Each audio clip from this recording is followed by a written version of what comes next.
Olá pessoal, tudo bem?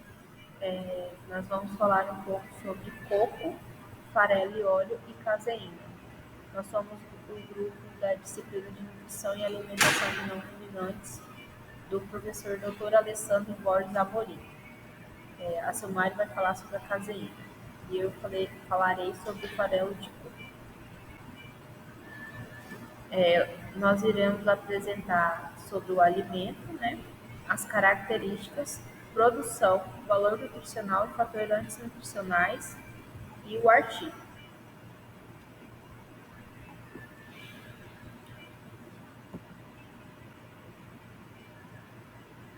Coco. Coco é o fruto produzido pelo coqueiro, uma palmeira que apresenta grande importância econômica em todo o mundo. Trata-se de um fruto considerado um alimento rico em vitaminas e sais minerais. O farelo de coco é um subproduto resultante da trituração da polpa de coco após a extração do óleo por processos mecânicos ou por extração por solventes.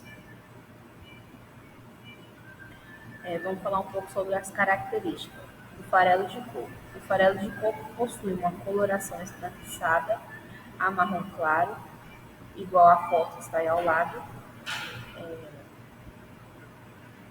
com odor característico. As partículas são macias e, sob pressão, podem desprender óleo. Contém partículas duras e escuras provenientes da casca. Quando em altas temperaturas durante a estocagem, aceleram a rancificação e, em regiões de grande umidade, o armazenamento em condições inadequadas pode oferecer a contaminação microbiana. Ou seja, o coco, o farelo de coco, ele é um ingrediente que contrai a umidade muito fácil. Então, ele tem que ser armazenado de forma correta. Vamos falar agora também do óleo de coco, que é derivado da copra e contém grande quantidade de lipídios de baixo peso molecular, como o ácido láurico.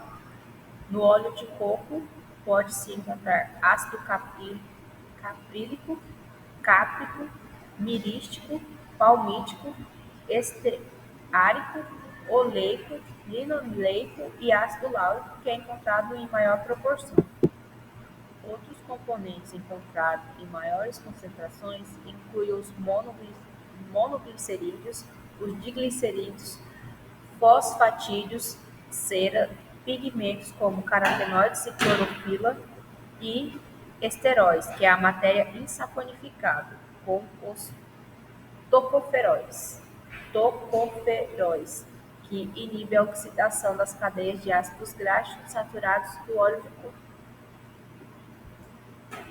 Aí agora nós vamos falar um pouco sobre os tipos de processamento. A extração artesanal é assim: a polpa do fruto é submetida ao cozimento em um recipiente contendo água. Após a fervura, o óleo se separa da parte aquosa. Em seguida, ocorre a secagem do óleo em fogo baixo. Com um recipiente metálico sobre uma chapa quente, o óleo é adicionado até que ele perca a opacidade devido à umidade. Logo após esse processo, ele é filtrado em um filtro de papel. Ou seja, essa extração ela tem um baixo rendimento, o produto fica ainda opaco, ainda com muita umidade e pode ocorrer uma rápida oxidação. A extração mecânica ela é realizada pela técnica de prensagem. Não utiliza solvente, o produto obtido mantém suas propriedades naturais, porém tem menor eficiência na retirada do óleo da fruta ou da semente. Quando é realizada a prensagem, o conteúdo do óleo residual é reduzido em 5% quando não utiliza o solvente. A extração por prensagem apresenta menor custo devido ao fato de não utilizar solvente e nem energia elétrica. Não gera aquecimento do óleo e da torta, sendo necessário apenas um cilindro extrator. Como foi dito, né, a extração mecânica apresenta um menor custo, pois não vai utilizar nem solventes e nem energia elétrica. A extração por solvente nada mais, nada é do que consiste em colocar um solvente orgânico em contato com a matriz vegetal. Após um determinado tempo, ocorre a separação das fases sólidas e líquidas. Aí o óleo é obtido pela evaporação dos solventes presente na fase líquida. Esse método ele apresenta um maior custo por conta dos solventes orgânicos utilizados, que é o hexano, benzeno, metanol, etanol, propanol, acetona, pentano e diversos outros solventes clorados. Vamos falar agora um pouco da produção no Brasil e no mundo. Valor da produção no Brasil foi de R$ 1.600.093. Quantidade produzida foi de 1.829, ou mil não, 1.829.612 frutos. A área colhida foi 189.525 hectares. Rendimento médio foi de 9.654 frutos por hectare e o maior produtor foi o Ceará. Esses dados que eu consegui foram retirados através do site do IBGE, era o dado mais atualizado que tinha lá, que era do ano de 2022. Produtores de coco no mundo. Em primeiro lugar está a Indonésia, com 17,13 milhões de toneladas produzidas. Segundo lugar, Filipinas, com 14,77 milhões de toneladas produzidas. Em terceiro, a Índia, com 14,68 milhões de toneladas. Sri Lanka, com 2,47 milhões de toneladas. E em quinto lugar estamos nós, o Brasil, com 2,33 milhões de toneladas. Agora nós vamos falar um pouco sobre o valor nutricional. Essas tabelas foram tiradas das tabelas brasileiras de aves e suínos. Vamos falar sobre o farelo de coco. Ele tem uma matéria seca de 90,5%, proteína bruta 22% e fibra bruta de 13,7%. E a energia é de 4.151 quilocalorias. E as recomendações de inclusão na dieta são para frangos de corte, na fase inicial, de 3% e a máxima será de 6%. Crescimento, 4% a mínima e 8% a máxima. E nas poedeiras de produção, 5% a mínima e a máxima será 8%. Para suínos, a fase inicial é 2%, a mínima, né, e 5% a máxima. Crescimento, 4% a mínima, 7% a máxima. Terminação, 5% a mínima, 8% a máxima. E para suíno em reprodução, que sejam as gestantes, 5% a mínima, 7% a máxima. E em lactação, 4% a mínima, 7% a máxima. O farelo de coco não possui fator antinutricional. Agora vamos falar sobre a gordura de coco, que ela está em fase, o óleo é fase líquida e a gordura é em fase sólida. A matéria seca da gordura de coco é de 99,3%. Porém, ela é muito energética. Ela tem uma energia bruta de 9.229 quilocalorias. E as recomendações nas rações frango de corte inicial 3% e 6% a máxima. Crescimento 3% a mínima, 7% a máxima. E poedeiras em produção também 3% a mínima e 7% a máxima. Para suíno, inicial vai ser 2% a mínima e 5% a máxima. Tanto o crescimento quanto a terminação são os mesmos valores, que é 2% a mínima, 5% a máxima. Para suínos em reprodução e gestação, a quantidade máxima é 4% e em lactação de 2% a mínima e 5% a máxima. Agora nós vamos falar um pouco sobre o artigo que eu vou apresentar, que é o óleo de linhaça e óleo de coco na alimentação de frangos de corte. Foi um experimento onde foram utilizados 75 pintos machos na linhagem Kobe, com peso inicial de 57,20 gramas. Foram 3 tratamentos com 5 repetições e 5 animais por unidade experimental em 15 gaiolas. As aves foram alimentadas do 1º ao 21º dia com uma única dieta para atender às exigências nutricionais de cada fase. Aí aqui está a tabela, né, que é do desempenho de frangos de corte alimentados com dietas ricas contendo 1% de óleo de linhaça e 1% do óleo de coco, dos 14 aos 17 dias de vida. Como deu para perceber, do 1º aos 7 dias não teve diferença, teve uma diferença significativa na conversão alimentar, pois os que foram conteram óleo de soja na alimentação, eles comeram menos, a conversão alimentar foi menor. Também não teve diferença no ganho de peso, o consumo de ração, as que foram incluso óleo de coco, elas comeram mais.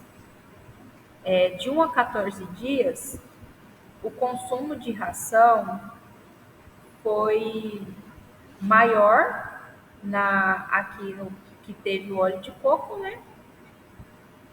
E deixa eu ver aqui.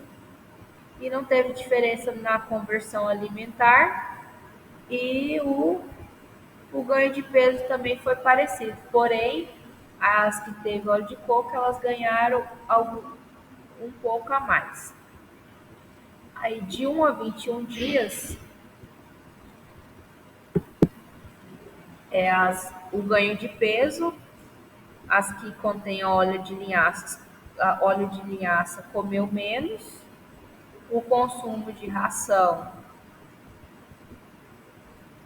aqui que teve o óleo de coco, foi maior, e a conversão alimentar, que tinha óleo de soja, foi menor. O que deu para perceber é que a inclusão do óleo de linhaça nas rações de frango de corte melhora o desempenho do ganho de peso nas fases, né, inicial. Que nem de 1 a 14 dias, deu para perceber que o consumo de ração das aves que foram alimentadas com óleo de linhaça não foram diferentes estatisticamente das que consumiram ração com óleo de soja. Foi bem parecido os valores. Aí agora nós vamos ver aqui a concentração de colesterol e triglicerídeos no soro de frangos de corte. Aí aqui foram os tratamentos, né, utilizados, óleo de soja, óleo de linhaça e óleo de coco. O que foi observado? Que deu para ver que os teores de colesterol e de triglicerídeos foram influenciados pelo uso do óleo de coco na dieta, ou seja, reduziu com a inclusão do óleo na dieta. O que isso significa? Significa que o óleo de coco ele pode reduzir a disposição de gordura e afeta favoravelmente o perfil bioquímico lipídico sem prejudicar o desempenho dos frangos de corte.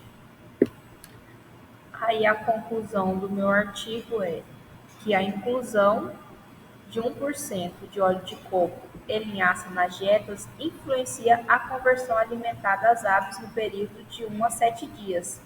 Aumenta o consumo de ração no período de 1 a 14 dias de vida. Contudo, a inclusão não afeta o desempenho dos 21 dias. A inclusão do óleo de coco reduz os teores de colesterol e triglicerídeos séricos, sugerindo que tal óleo pode ser adicionado na dieta de frango de corte sem prejuízos ao perfil bioquímico do soro das aves. E é isso, galera. Agora a Silmari vai apresentar a parte dela sobre caseína. Olá, bom dia. Eu vou falar sobre a caseína. A caseína é a principal proteína presente no leite de vaca, ovelha ou cabra. E é rica em aminoácidos como triptofano, leucina, valina, que estimulam o ganho de massa muscular. O leite de vaca, ele contém 38,4% de caseína.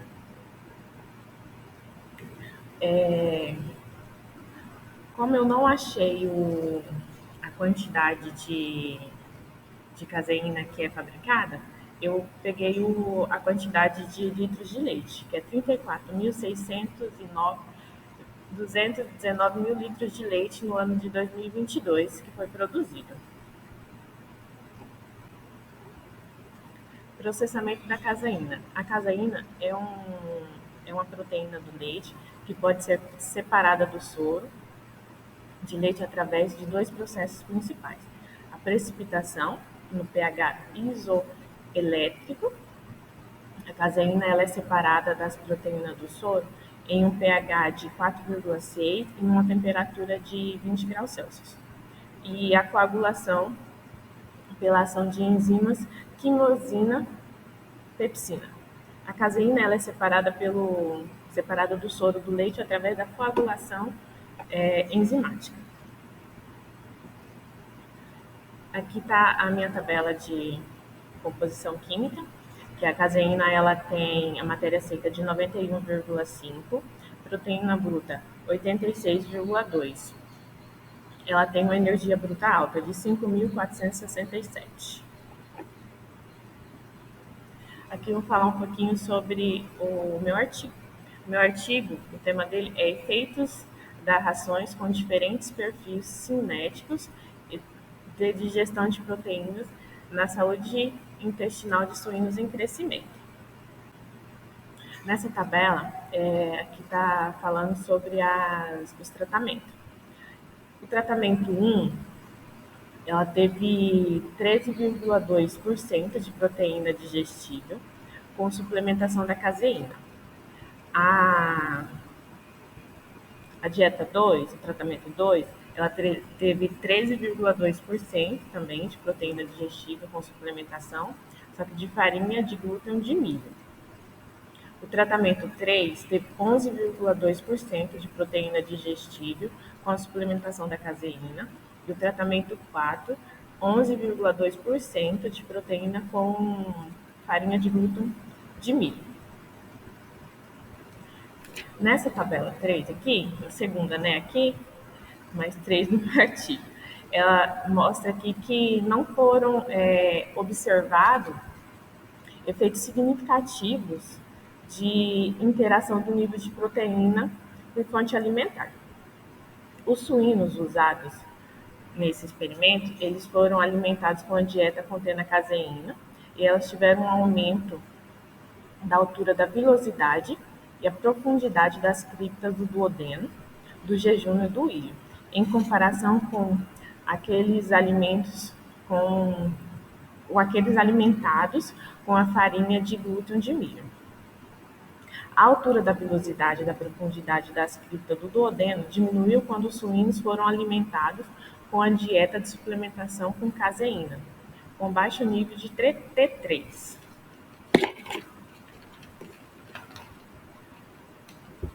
Os suínos alimentados com o tratamento 4, eles tiveram um aumento de profundidade das criptas do duodeno em comparação com o T3. A farinha de glúten de milho, ele aumentou a profundidade das criptas no duodeno, jejum no I, em comparação com a caseína. Diferentes níveis de proteína, eles não afetaram a altura das vilosidades ou a profundidade das criptas.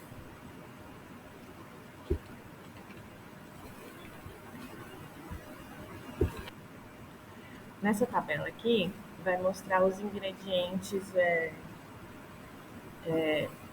os lactobacilos deles, né, que foram usados, que teve interferência ou não. O lactobacilos foi mais prevalente nos suínos que foram alimentados com a dieta T1 e T3, tratamento T1 e T3, do que com o T2 e o T4. Apenas das diferenças de mais de 4 vezes mais abundância, as incidências de Acinetobacter, Treponema, bifidobactérias não foram detectáveis diferente entre os tratamentos. O Streptococcus foi mais abundante no tratamento 2 em comparação às outras dietas. Concluímos que os suínos em crescimento, alimentados com dietas suplementadas com caseína, tiveram um resultado melhor do que aquele suplementado com a farinha de glúten de milho, como observado por uma menor concentração